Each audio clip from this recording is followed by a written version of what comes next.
In a world that never stops moving, there exists a quiet kind of rebel, someone who finds comfort not in the noise of crowds, but in the stillness of their own space. While others chase lights, laughter, and validation, they find something deeper behind closed doors. To most, they seem distant, detached, maybe even strange. But what if the truth is darker and far more powerful? What if staying home isn't about isolation at all, but about control, energy, and self-protection? These are the people who understand something the rest of the world has forgotten, that silence can speak louder than any voice, and solitude can be the ultimate form of strength. Tonight, we step into the unseen corners of the human mind to uncover why some people don't just like staying home. They need to. A single room. Dim light seeps through half-closed curtains. The world outside moves fast. Horns, footsteps, chatter. But in here, time slows, almost to stillness. They sit quietly, a cup of coffee in hand, eyes unfocused, listening to the hum of the refrigerator and the rhythm of their own heartbeat. To an outsider, it looks like isolation. But to them, it's alignment. The chaos of the outside world fades, and the mind begins to breathe again. Psychologists describe this as cognitive decompression, a mental process where overstimulation is gently stripped away. People who love staying home don't fear the world. They simply feel it too intensely. Crowded rooms, loud conversations, small talk, all of it drains the quiet energy they guard so carefully. Home is their sanctuary, not their escape. Within these walls, they control what enters and what stays out. Every object, every scent, every sound carries meaning. The soft texture of a blanket, the faint ticking of a clock, the scent of a candle. These aren't decorations. They're anchors, reminders of safety. In this space, they are fully themselves. No masks, no expectations, no noise. The world demands constant performance. Be louder, happier, more visible. But the home offers a rare alternative, authentic stillness. Here, they can think without interruption, dream without fear, and feel without judgment. And beneath the quiet, there's a deeper truth. This is not about hiding.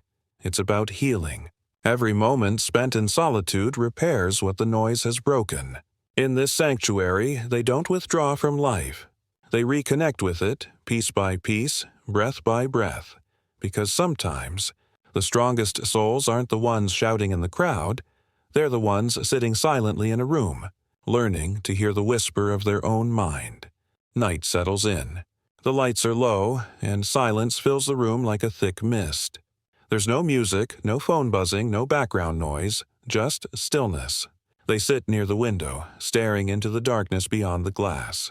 But the longer they stare, the more the reflection begins to stare back. In solitude, something happens that rarely occurs in the noise of daily life. The mind turns inward. Most people fear being alone because solitude removes distractions. Without external noise, you're left with the one voice most people never truly listen to, your own. But those who prefer staying home have made peace with that voice.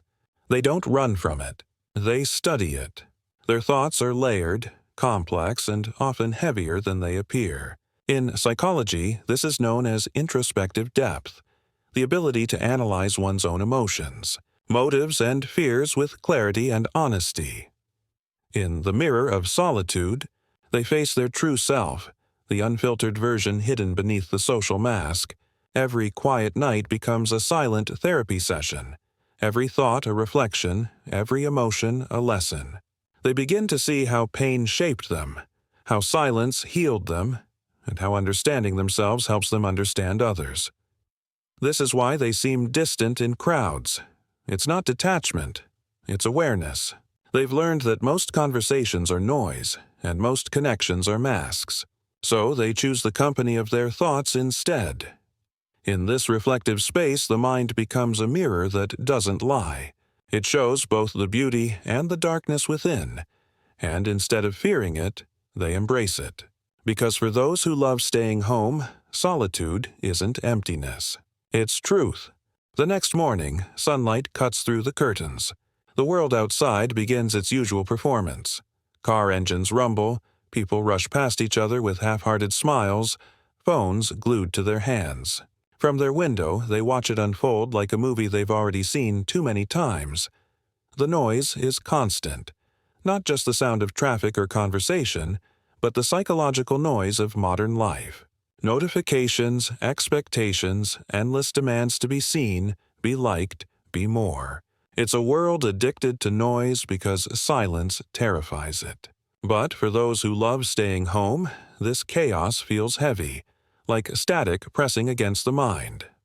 Psychologists call it social overstimulation, when the brain becomes saturated with external input. For introverted, sensitive, or emotionally intelligent individuals, this overstimulation leads to what's known as social fatigue, a deep mental exhaustion that no amount of sleep can fix. It's not that they hate people, it's that they feel too much of them. Every mood, every tension, every unspoken expectation seeps into their energy. So they retreat, not in fear, but in self-preservation. Home becomes a quiet refuge, a space where they can reset their nervous system and reclaim their emotional balance. While others may call it antisocial, it's actually a form of psychological regulation, a conscious act of protecting their peace. In the stillness of their room, they finally exhale. The noise fades and clarity returns. Thoughts untangle. The heart slows down. They remember who they are when the world stops shouting at them, because for some, the real danger isn't being alone. It's losing yourself in the noise of others. Night falls again, and the city outside glows with restless energy. Cars racing, lights flickering, conversations echoing through the streets. But inside, behind a single window, they watch, quietly. Not judging, not reacting, just observing. To most, observation is passive. But to those who love solitude, it's a kind of superpower. They see what others miss, the hesitation behind a smile, the tension in a handshake, the emotion hiding in someone's eyes. Because when you spend enough time in silence, you start to notice the language beyond words. Psychologists call this heightened empathy through detachment, the ability to read emotional energy without being consumed by it. While others rush through interactions, they sense the invisible currents between people. They notice the friend who laughs too loudly to hide sadness, the confident one who avoids eye contact, the lover who speaks kindly but distances slowly.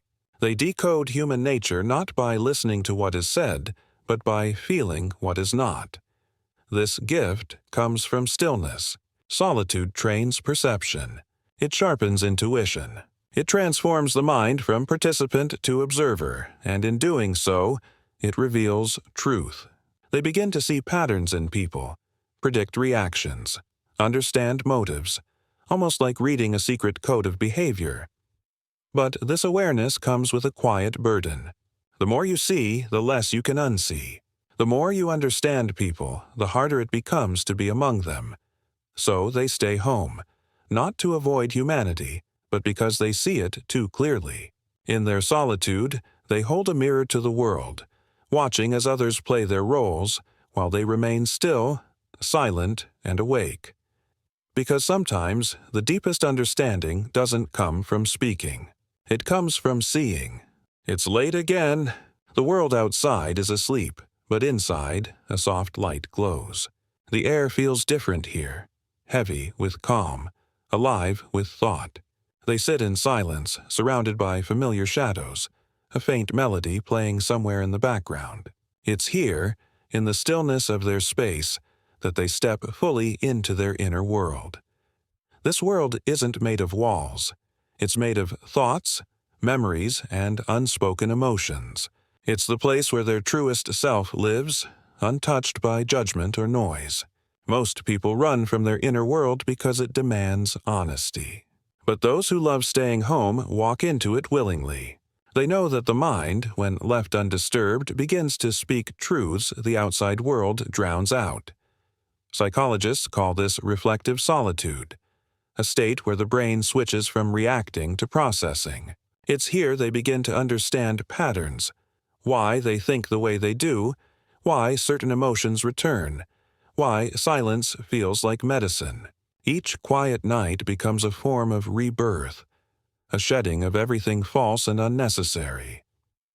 In this sacred stillness, they don't feel small. They feel infinite. Because within the quiet, they realize the home they were protecting wasn't made of bricks at all. It was their mind. And in protecting it, they discovered something rare. Peace that doesn't depend on anyone else. The world calls them withdrawn, misunderstood, alone. But they are none of those things. They are explorers of the unseen, travelers of the inner landscape. And while the world chases noise, they have found something far greater, the power that lives in silence. Because in the end, solitude doesn't isolate you from life. It connects you to everything that truly matters. The world will tell you that silence is emptiness, that staying home means missing out, that solitude is something to be fixed. But those who truly understand the mind know the opposite is true. Silence is not emptiness, it's presence. It's the sound of your soul breathing after years of noise. People who love staying home are not avoiding the world. They are learning to see it without being blinded by it. They move through life quietly, but with depth. They don't chase attention because they've already met the only person who truly needs to see them, themselves. In psychology, solitude isn't isolation, it's integration. It's when the mind and heart finally move in rhythm, when the chaos settles and truth begins to rise to the surface. And in that moment, when the noise fades and you finally hear your own thoughts, you realize the home you were searching for was never a place.